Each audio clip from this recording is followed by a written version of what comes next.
आज हम बात करेंगे राज कुंद्रा की जिंदगी के बारे में और बताएंगे आपको कि कैसे एक मिडिल क्लास फैमिली से ताल्लुक रखने वाला ये लड़का इतना बड़ा बिजनेसमैन बन गया। इस कहानी की शुरुआत होती है 9 सितंबर 1975 से, जब बालकृष्ण कुंद्रा और उषा रानी कुंद्रा के घर एक बच्चे का जन्म हुआ और उसका नाम रखा गया रिपुसुदन कुंद्रा उर्फ राज कुंद्रा। उनके पिता बालकृष्ण कुंद्रा रोजी रोटी की तलाश में लुधियाना से लंदन चले गए। मीडिया रिपोर्ट्स के मुताबिक शुरुआती दिनों में अपने परिवार के पालन पोषण के लिए राज के पिता ने कई कामों में हाथ आजमाया। उन्होंने कभी फैक्ट्री में काम किया तो कभी बस कंडक्टर की नौकरी की। उनकी पत्नी उषा रानी भी चश्मे की दुकान में काम करती थी। यानी राज का बचपन काफी तंगी में गुजरा। हालांकि राज की जैसे जैसे उम्र बढ़ती गई, उनके पिता भी धीरे धीरे सफलता की सीढ़ियां चढ़ते गए और लंदन में एक सफल मिडिल क्लास बिजनेसमैन बन गए। जब राज 18 साल के हुए तो उन्होंने कॉलेज को अलविदा कह दिया। पिता ने उन्हें अपना रेस्टोरेंट संभालने के लिए कहा, लेकिन राज कुंद्रा कुछ और करना चाहते थे। उन्होंने पिता से कुछ पैसे लिए और बिजनेस करने दुबई चले गए। दुबई में उन्होंने हीरा कारोबार में हाथ आजमाने की कोशिश की, लेकिन बात नहीं बनी। इसी दौरान राज नेपाल गए। वहां उनकी नजर पश्मीना शॉल पर पड़ी।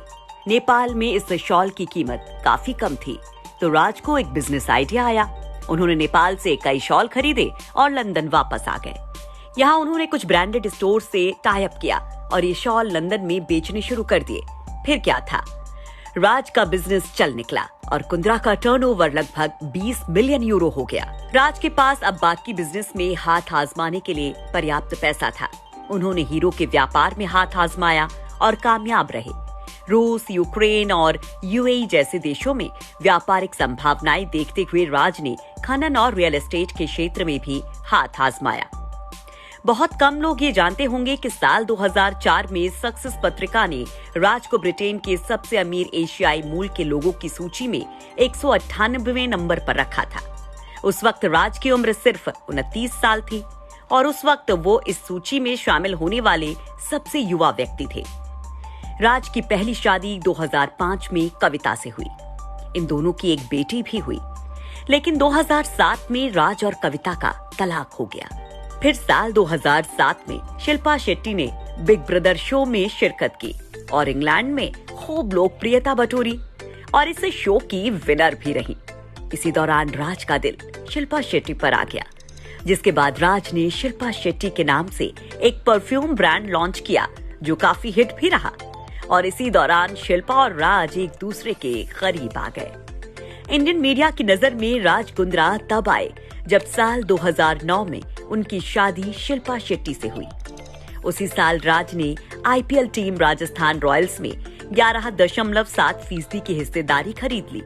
शिल्पा मुंबई में प्रोड्यूसर बन गई और राज ने फिल्मों में पैसा लगाना भी जारी रखा।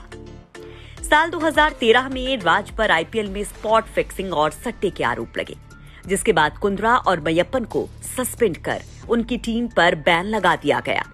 साथ ही उन्हें क्रिकेट से जुड़े किसी भी इवेंट में शिरकत करने की मनाही भी कर दी गई।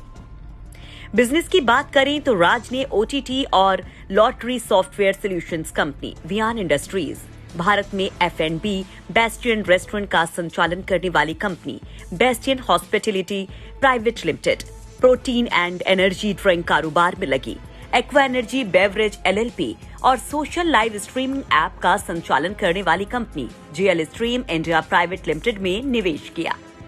Viaan industries entertainment, gaming, licensing और एनिमेशन कारोबार में है। इसके अलावा भी राज ने कई बिजनेसेस में अपना पैसा लगा रखा है। यही नहीं, राज कुंद्रा ने how not to make money नाम की एक किताब भी लिखी है। साल 2019 में ईडी ने दाऊद के गुर्गे के लिए काम करने वाले एक व्यक्ति रणजीत बिंद्रा को गिरफ्तार किया। बाद में ईडी ने रणजीत बिंद्रा के साथ राज के कारोबार के चलते उनसे पूछताछ की। साल 2020 में एक्ट्रेस पूनम पांडे ने राज के खिलाफ केस दर्ज करवाया। फिर फरवरी 2021 में सागरिका सोना सुमन नाम की एक एक्ट्रेस ने भी मीडिया में आकर राज पर संगीन आरोप लगाए, जिसके बाद राज पर पोर्नोग्राफी केस में शिकंजा कसता चला गया और नौबत गिरफ्तारी तक आ गई। अब देखना ये होगा कि क्या राज कुंद्रा खुद पर लगे इल्जामों को गलत साबित कर पाते हैं या नहीं।